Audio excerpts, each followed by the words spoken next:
Film beat Kannada YouTube ಚಾನಲ್ಗೆ ಸ್ವಾಗತ. ನಾನು ಸಂದೀಪ್. ಯಾರು ಹೇಳಿದ್ದು ದರ್ಶನ್ಗೆ ಇಂಗ್ಲೀಷ್ ಬರಲ್ಲ ಅಂತ?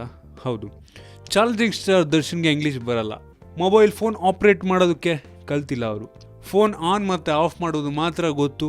ಇನ್ನು ಟ್ವಿಟ್ಟರ್ನಲ್ಲಿ ಟ್ವೀಟ್ ಮಾಡುವುದು ಮತ್ತು ಫೇಸ್ಬುಕ್ನಲ್ಲಿ ಅಪ್ಡೇಟ್ ಮಾಡುವುದು ದೂರದ ಮಾತು. ಹೀಗೆನ್ನುವ ಅನೇಕ ಕಾಮೆಂಟ್ಗಳು ಸಾಮಾಜಿಕ ಜಾಲತಾಣಗಳಲ್ಲಿ ಹರಿದಾಡ್ತಾ ಇತ್ತು. ಸಾಲದ್ದಕ್ಕೆ ದರ್ಶನ್ ಅವರನ್ನು ಹತ್ತಿರದಿಂದ ಬಲ್ಲವರೇ ದರ್ಶನ್ಗೆ ಟ್ವಿಟ್ಟರ್ ಮತ್ತು ಫೇಸ್ಬುಕ್ ಬಳಸಲು ಬರಲ್ಲ ಅಂತ ಹೇಳಿರುವುದರಿಂದ ಎಲ್ಲರ ತಲೆಗೆ ಹುಳ ಬಿಟ್ಟಂಗಾಗಿತ್ತು. ಹಾಗಾದರೆ ದರ್ಶನ್ಗೆ ಇಂಗ್ಲೀಷ್ ಬರಲ್ವಾ? ಸಾಮಾಜಿಕ ಜಾಲತಾಣಗಳನ್ನು ಬಳಸಲು ದರ್ಶನ್ಗೆ ಗೊತ್ತಿಲ್ವಾ? ಅದಕ್ಕೆ ನಾವು ಉತ್ತರ ಹೇಳ್ತೀವಿ ಕೇಳಿ. ದರ್ಶನ್ಗೆ ಇಂಗ್ಲೀಷ್ ಬರಲ್ಲ ಅಂತ ಯಾರೂ ಕೂಡ ಒಂದು ಬೆಟ್ಟು ಮಾಡುವ ಹಾಗೆ ಇಲ್ಲ. ಯಾಕಂದ್ರೆ ದರ್ಶನ್ ಅವರು ಸರಾಗವಾಗಿ ಇಂಗ್ಲೀಷನ್ನು ಮಾತನಾಡಬಲ್ಲರು. ಮತ್ತು ಇದರ ಜೊತೆಗೆ ದರ್ಶನ್ಗೆ ಟ್ವಿಟರ್ ಮತ್ತು ಫೇಸ್ಬುಕ್ ಅನ್ನು ಬಳಸಲು ಬರಲ್ಲ ಅಂತ ಯಾರೇ ಗುಮಾನಿಯನ್ನ ವ್ಯಕ್ತಪಡಿಸಿದರೂ ಸ್ವತಃ ದರ್ಶನ್ ಅವರೇ ಫೇಸ್ಬುಕ್ ಮತ್ತು ಟ್ವಿಟರ್ನಲ್ಲಿ ಇದು ನನ್ನ ಖಾತೆ, ನನಗೆ ಗಮನಕ್ಕೆ ಬಂದ ಸಂಗತಿಗಳನ್ನು ಆಲೋಚಿಸಿಯೇ ನಾನು ಹೇಳಲು ಬಯಸುವ ವೇದಿಕೆ ಅಂತ ಹೇಳಿಕೊಂಡಿದ್ರು. ಹಾಗಿದ್ಮೇಲೆ ಸುಮ್ಮನೆ ಅನುಮಾನ ಯಾಕೆ?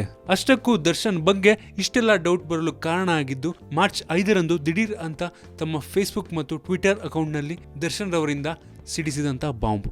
ನಾನು ಮತ್ತು ಸುದೀಪ್ ಇನ್ನು ಮುಂದೆ ಸ್ನೇಹಿತರಲ್ಲ ಅಂತ ಬರೆದಾಗಿ ಅವರು ಇಂಗ್ಲೀಷ್ನಲ್ಲೂ ಕೂಡ ಅವರು ಟ್ವೀಟನ್ನು ಮಾಡಿದರು. Me and Sudeep are not friends anymore, we are just actors working for Kannada industry, no more speculation please, that's the end of it. Darshan ಅವರು ಹೀಗೆ ಟ್ವೀಟನ್ನು ಇಂಗ್ಲೀಷ್ನಲ್ಲಿ ಮಾಡಿರ್ತಾರೆ.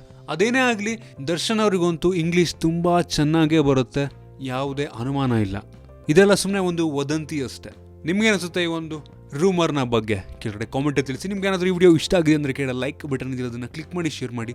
ಇದೇ ರೀತಿ ನಮ್ಮ ಬೇರೆ ಬೇರೆ ವಿಡಿಯೋಗಳಿಗೆ ಫುಲ್ ಬೀಟ್ ಕನ್ನಡ ಯೂಟ್ಯೂಬ್ ಚಾನಲ್ಗೆ ಸಬ್ಸ್ಕ್ರೈಬ್ ಮಾಡಿ. ಧನ್ಯವಾದ. ಹಾಯ್, ಎಲ್ಲ ಸ್ಯಾಂಡಲ್ವುಡ್ ಮೂವೀಸ್ ಅಪ್ಡೇಟ್ಸ್ಗೆ ಪ್ಲಸ್ ನನ್ನ ಮೂವೀಸ್ ಅಪ್ಡೇಟ್ಸ್ಗೆ ಪ್ಲೀಸ್ ಎಲ್ಲರೂ ನೋಡ್ತಾ ಇರಿ ಫಿಲ್ಮಿ ಬೀಟ್ ಆ್ಯಂಡ್ ದಯವಿಟ್ಟು ಸಬ್ಸ್ಕ್ರೈಬ್ ಮಾಡಿ.